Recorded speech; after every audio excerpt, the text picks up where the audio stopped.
Hello, everybody. Welcome back to the Tin Man Score channel. I'm your host, Jeffrey Tin Man Taylor, and today I'm starting off my new Midnight Tales marathon for you guys. And the first video I'll be reacting to is 5 creepy true night drive horror stories. So, without further ado, I'm going to turn these lights off, move the camera up here for you guys, and let's get this reaction on the road and in the bag. Okay, dokie, here we go.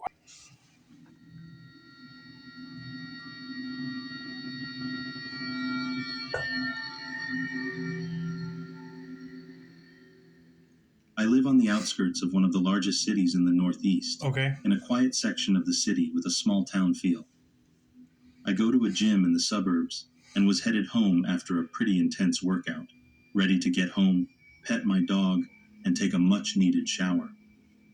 To get back to my part of the city from the suburbs, there's an old 4-lane bridge that leads into a few of the main streets of the neighborhood. The lanes aren't separated by markings, but there are signs, and everyone respects the 2 cars per lane policy. As I drove across the bridge, I stayed in the right lane to go straight, as the left lane is a turn lane. As I reached the end of the bridge, I noticed the car ahead was over into my lane by about a foot. I did my best to avoid it, with one of my tires ending up on the sidewalk as I maneuvered into my lane. I glanced over at the driver. I didn't flip him off or act aggressively, but I'm sure my face said, "What the hell are you doing?" The light turned green, and I drove straight across. I noticed that despite being in the turning lane, the car that had blocked me also went straight. In my rearview mirror, I saw an illuminated Uber sign in his windshield. I continued up the semi-residential street, stopping at each stop sign, with the Uber car still behind me the entire time. Already thinking, this guy doesn't know how to drive. I kept an eye on my rear view as I approached another main street. While waiting at the light, I noticed the driver had turned off his Uber light, and that's when something in me clicked. I'm not sure what it was, but the Uber light had given me some sort of comfort. No, that guy probably knows how to drive, but he was just waiting for someone like you to come around and follow you.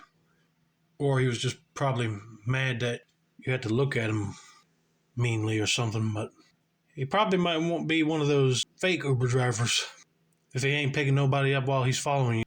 Let's continue. Him turning it off made me uneasy. As I turned onto the main street, I made the first left I could, and the Uber car followed. I was now on a residential street, but since I knew the area, I drove at a steady pace, making a couple of turns while heading toward the highway. The Uber followed closely, his bumper about 1.5 feet from mine. At this point, I was sure I was being pursued. Now, despite my buttoned-up office job and soft-spoken personality, I don't exactly think I'm an easy target. I'm a big guy, between 6'5" and 6'6", just under 220 pounds, muscular, with lots of tattoos. I'm sure this guy saw me when I pulled up next to him on the bridge, and from my quick glance, he looked much smaller and older than me. While the thought of pulling over and confronting him crossed my mind, I quickly dismissed it, considering the rate of gun crime in my city. Well, dude, at this point, I wouldn't care about the whole gun crime thing. If somebody's tailing you, you would need to pull over and get out and be like, "Why are you following me?" But if they see you get out, they'll probably just, bolt it right out of there quick. My only focus was to get somewhere safe and make sure this maniac didn't find out where I lived.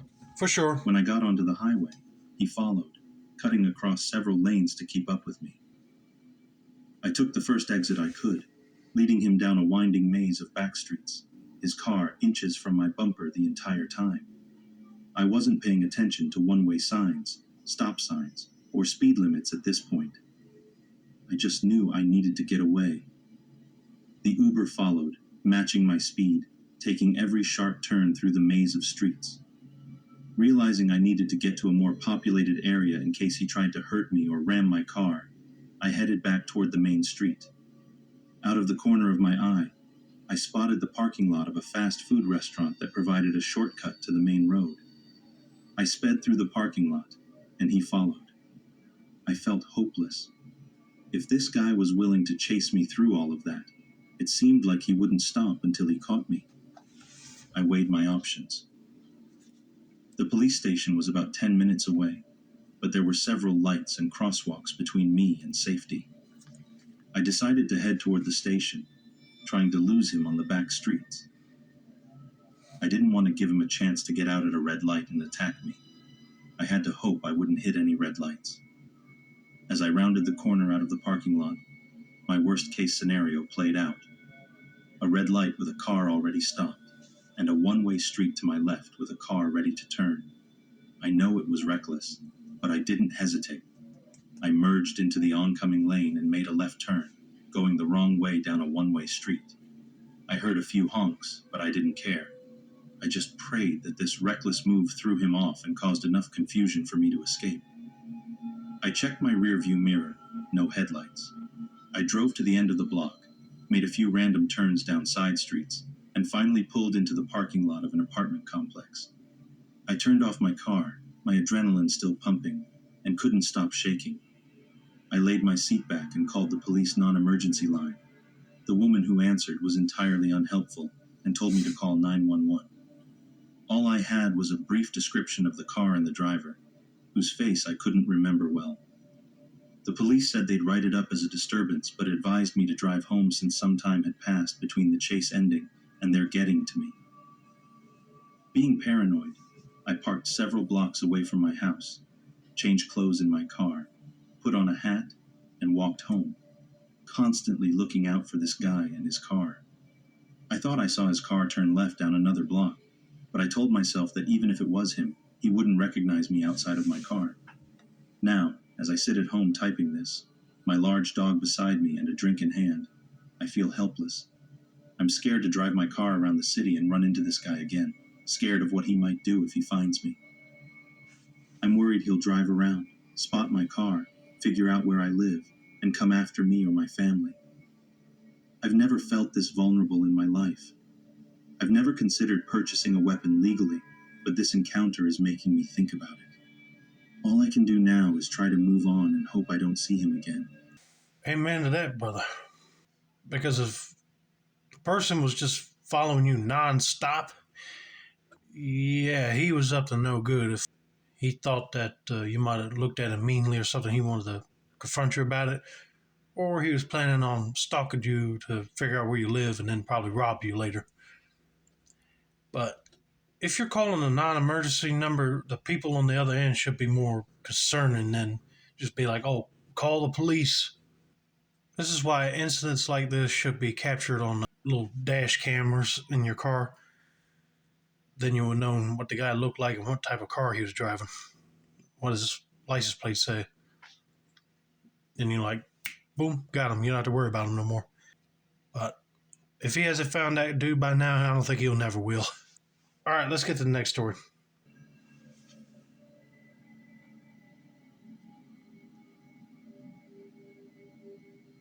This took place several years ago when I was 18 and freshly enrolled in college.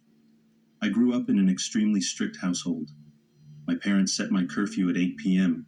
I wasn't allowed to drive at night or go to parties, all because my family was convinced that these situations would lead to rape. As you can imagine, once I moved out of the house, I relished any opportunity to exercise my newfound freedom and independence. One night, around 11 p.m., I got super hungry and had a craving for an Arby's roast beef sandwich. My roommate was tired and didn't want to go with me, so I hopped in my car and decided to make a quick trip by myself. Man, if I was his roommate, I'd be like, heck yeah, let's go. I love getting their roast beef and cheddar sandwiches sometimes. But I also like the French dip. To get to Arby's, I had to take a stretch of road that was really secluded and not well lit. Of course, at that time of night, there were barely any cars on the road. At a stoplight just a few blocks from Arby's, I was the third car waiting at the red light. Car A was at the front. Car B was behind it, and I was behind Car B. There was also a car behind me, Car C. All of a sudden, Car B lurched forward, tapping the back of Car A. I guess the driver thought the light had turned green, but it was still red. Both drivers immediately got out and started checking the damage. Neither of them was hurt, and there was little to no visible damage to either car. I had no idea what to do in that situation. I was a dumb 18-year-old just ejected into the adult world, and I had never witnessed any kind of accident before. Was I supposed to stick around as a witness or something? I wasn't sure, but I felt very uneasy about getting out of my car in the middle of the night on such a secluded road. And I wouldn't blame you, because if it's not your fault, I would have kept on going. Now, if you were involved in a bump up, then yeah, you got to stay. If, they want to decide to call the cops just to write a report down. But if it's just between other people, then don't stop. Just keep going. Don't look back. Especially when it didn't seem like they needed my help at all. It was a minor fender bender, and they were talking civilly, though they didn't move their cars. When the light turned green, I decided to switch to the other lane and continue on my way. Again, this might have been the wrong thing to do, but I didn't know any better. The car behind me, Car C, did not like that I was trying to leave. To this day, I have no idea what they were thinking. At the time, I thought they might have believed I caused the accident or something. Anyway, as I shifted to the other lane to leave, they started blasting their horn at me. I got really scared and drove through the green light, but Car C took off after me. What followed was the most terrifying experience of my life. The car, which I could barely see, had two male figures in the front seat, followed me closely for a long time, occasionally honking aggressively. They would speed up until they were just about to hit the back of my car. I was getting really freaked out, so I started making random turns to try and lose them or see if they were truly following me. They were. I made 3 left turns, and they were still right behind me. Eventually, the car pulled up beside me in the other lane, speeding up and swerving into my lane as if they were trying to cut me off or run me off the road. By now, I was crying and had called my then boyfriend, telling him what was happening. At first, I wanted to drive to his house, but I quickly realized I didn't want these psychos knowing where he lived. I tried to avoid making eye contact with the 2 men in the car beside me, but I could hear the driver yelling through my window, which had a slight gap at the top that never sealed properly. "We're gonna catch you, bitch. I'm going to rape your dumb ass." I think the guy next to him said something like, "Don't slow down," but I couldn't hear him as clearly over the wind and the noise of our cars speeding. My boyfriend, still on the phone, heard them shouting and directed me to the nearest police station, which was about 8 minutes away. It was hard for him to give me directions because I had no idea where I was. The 2 men kept shouting things at me, but I don't know what else was said because I was too busy sobbing to my boyfriend. I was driving so fast at that point, hoping a cop would pull me over, but there were no cars on the road, nothing but me and those guys. And then, of course, my phone battery died. I seriously thought I was living out one of the horror stories my parents had always warned me about. Finally, I saw the police station. I almost drove past it, but managed to turn into the parking lot. The car followed me, and the passenger door opened before they had even stopped. But I think they realized where they were because they immediately sped out of there. I sat in my car, too terrified to move, thinking they might come back. About 60 seconds later, my boyfriend pulled into the lot with a baseball bat. He held me for a little while before a police officer approached us and asked if everything was okay.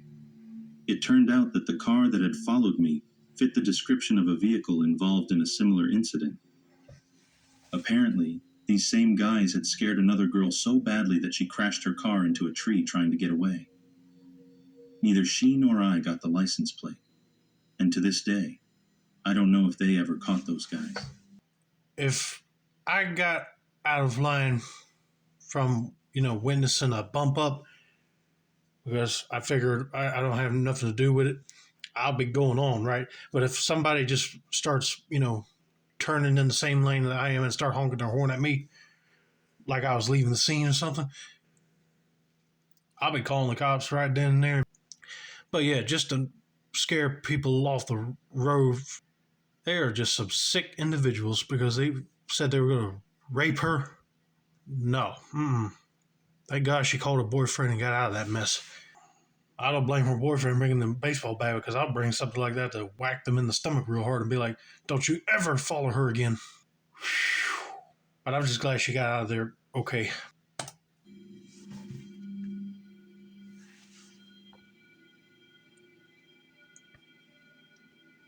So this girl I was talking to at the time, and I needed to have a talk, and we decided to go to our local college town statue to do so. Many students from our college went there to hang out, take pictures, or climb on the statue. Typical college kid stuff. The statue was about 30 minutes away, located in the middle of farmland. Okay, I have a huge issue with that because I would like to take pictures of statues and stand right next to them, but I do not want to climb on anything like that because I don't want the police coming around and be like, get off the statue or disrespected property or something, you know. So I hope they do whatever they do, like picture-wise with that statue, get out of there. But let's just see how this story goes.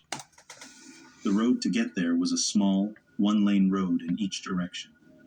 I don't know the story behind the statue, but it's a popular, and you'd think safe, spot. We decided to head out, and it was probably around 1 a.m. by that point. The sky was clear, and you could see all the stars. It was pitch black outside. When we got there, I had a really creepy feeling, but we wanted to check out the statue, so we got out of my car anyway, and walked the 5 minutes from the gravel parking spot. After taking a look at the statue, we decided to get back in my car because it was dark and cold. I left my engine running and backed up into the parking spot so I could see the small road in case anything happened. About 10 minutes into our conversation, I saw a large white SUV, I think it was an Escalade, drive past us. I didn't think much of it since it was the only other car we'd seen all night. The SUV drove maybe a quarter mile down the road before doing a 3-point turn. Odd, but not a big deal. Then it came back towards us and took a right onto a side road directly in front of us. I figured the driver must have missed a turn, so no problem. But about a quarter mile down this side road, the SUV did another 3-point turn, now facing my car directly. It stopped about 100 feet in front of us, with its headlights glaring down on my car, a compact sedan. At this point, I thought, okay, this is super weird. I'm getting out of here. Suddenly, the SUV drove straight into our gravel lot and kind of blocked the only entrance exit. It just sat there, and we were directly facing each other. Now all my spidey senses were going off, and I was ready to get out of there. The girl with me said, "No, we need to finish talking. He's just being weird." But I decided to book it. As soon as I squeezed my car out of the lot and onto the road, the SUV started tailing me. At that point, I knew this guy wanted to mess with us. I'll be telling her, be like, what do you mean staying there?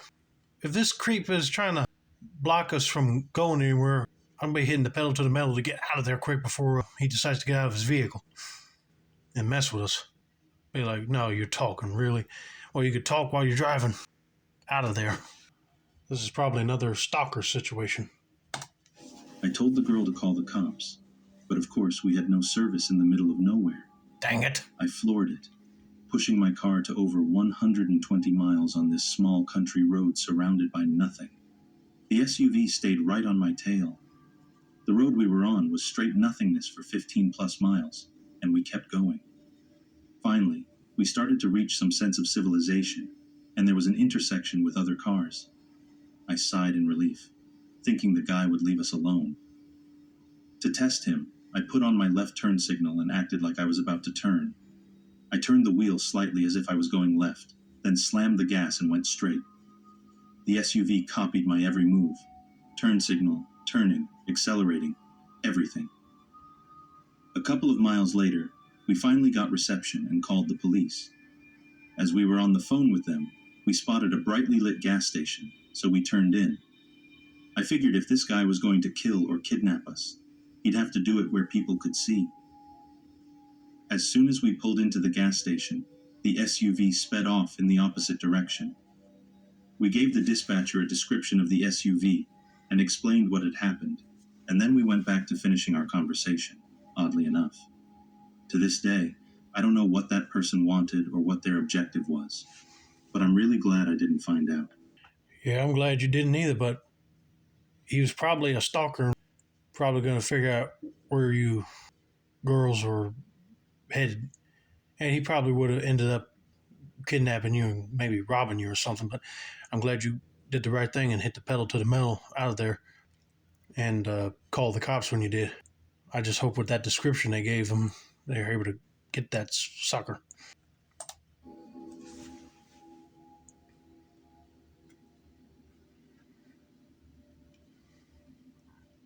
So last night I was at a classmate's house working on a group project that's due tomorrow. I live in an apartment in town where our university is located, and my classmate lives at his parents' house, which is in the foothills just outside of town.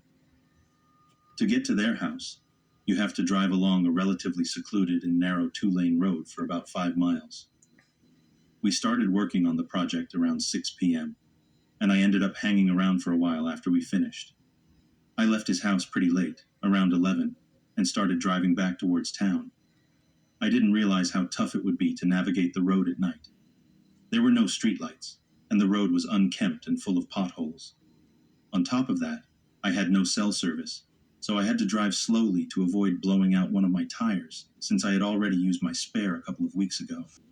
I was about 3 miles from the house when I rounded a tight corner and saw a pickup truck with a camper shell parked diagonally across the road.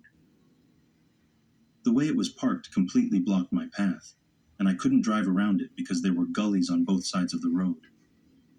My only option was to reverse and use a pull-off a bit farther back to turn around.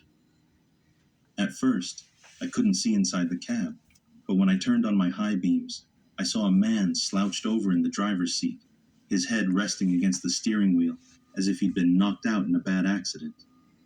Immediately, something felt off.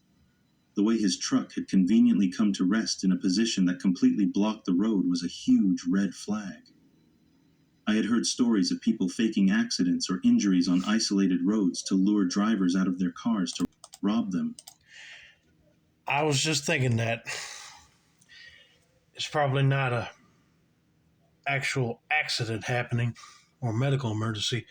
That guy's just parked like that and acting like he's knocked out cold just so you can get out of your vehicle and that person can rob you. Oh, that person needs to get out of this situation right now. I thought, nope, not taking any chances. There you go. And decided to head back to my classmate's house to explain the situation. I threw the car into reverse and kept my eyes darting between the rearview mirror and the truck. I was almost at the pull-off where I could turn around when I glanced back, and my heart nearly stopped. The man who had been slouched over in the driver's seat was now walking toward my car at a hurried pace, and a few other men jumped out of the camper shell and started moving toward me as well. Panic set in, and I accelerated backward into the pull-off, scraping the undercarriage of my car pretty badly. As I shifted into drive, the guy had already reached my passenger side door and was tugging on the handle, which thankfully was locked. I only caught a brief look at him, but his face appeared scabbed and leathery. Definitely a meth head or some kind of drug abuser. I sped away and didn't slow down until I reached my classmate's house, constantly checking the rearview mirror to make sure they weren't following me. Luckily, they didn't. When I got to the house, I explained what had happened to my classmate, and we called the cops.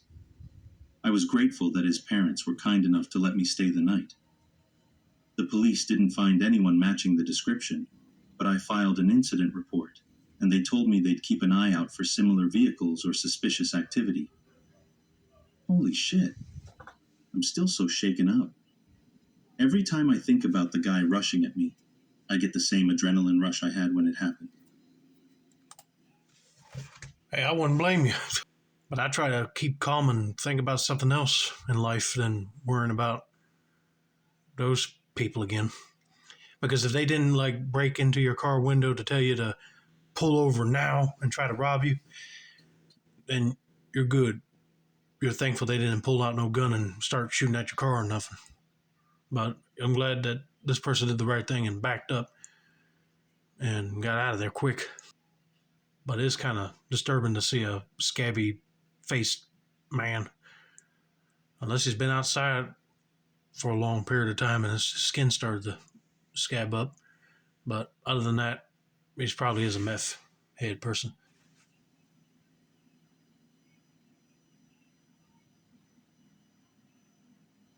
A few summers ago, right before I left to study abroad in Ireland, I was spending all my time with my best friend John. We'd hang out until you could just see that faint dark purple color the sky turns when it's almost dawn. We sat on his porch in busted up lawn chairs, smoking just enough pot to not feel stupid talking about ancient alien theories, books we wanted to write, stupid stoner philosophy, and so on. I still lived at home, so I had to drive to the other side of town after leaving his place. I always stayed long enough to sober up completely, but it was still a dark, quiet drive home. It was hard to stay awake some nights, and I saw all sorts of animals, a coyote crossing a usually busy intersection once, and another time, a raccoon. One night, I left his place much later than usual. He encouraged me to stay and sleep on his couch until morning, but I'm a girl, and even though he offered, it felt disrespectful to my parents to leave them worrying. I should note that my dad is a fireman, and he works 24 hours on, 48 off. And on this particular night, he was at work, so only my mom was home. The drive started off pretty normal. I drove through campus, where I went to school, and then made my way down a semi-highway in almost complete darkness. I would just like to point out that if you're high from pot or any other drugs, I would not be driving. This girl should have called her mom saying, I'm staying over for the night. I'll come home tomorrow. There were no other cars on the road, and slightly paranoid about cars behind me, I checked my rearview mirror frequently. All the way home, I didn't see anyone behind me. As I turned into my neighborhood, I noticed a car behind me. They had their lights on, and I didn't think much of it. It didn't seem weird for another car to be pulling into my neighborhood after 4 a.m. I drove slowly down my road because I have cats and worry about them getting hit by cars. Eventually, I rounded the curve and pulled into my driveway, just as they did too. Then, and I swear, it almost felt like a miracle, my front door swung open, and my yard, which had been completely dark, was suddenly lit by the porch light. I turned just in time to see the car, now with its headlights off, pull out of my driveway, coast down to my neighbor's house, turn around, and drive off. I remember watching the car disappear, feeling a weird sinking sensation in my stomach. It was fear, but a strange kind of fear, like being afraid of something you've never even noticed before. The car was an old hatchback, and I'd never seen it before or since. I have no idea when they started following me, or for how long. It could have been the entire time, just lurking in the dark on that long highway, waiting for me to get home. They must have known I was alone in the car. It was my mom waiting for me. She had woken up, realized I wasn't home, and got worried.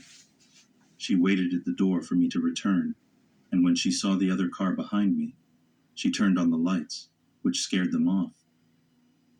Sometimes I think about it when I'm driving alone at night. What would have happened if my mom hadn't been there, hadn't woken up? I really don't even want to think about it. I can just imagine my parents waking up the next day, my car in the driveway, but I'm nowhere to be seen. No sign of a struggle, nothing, and no one ever hears from me again. That girl should even be thinking about being possibly kidnapped. She should be grateful that her mom walked down on the porch that night, because she didn't. Them guys probably would have got out of their car and grabbed her, like she was saying. But I'll be calling the cops when they leave and see if they can get a unit to follow them. But anyway, I hope you guys enjoyed this video. Don't forget to like, subscribe, turn on post notifications for more Midnight Tales reactions. This has been another successful installment of the Tin Man's Corner channel. I'm your host, Jeffrey Tin Man Taylor. I say that's a wrap, and have a nice day. Thanks, bye.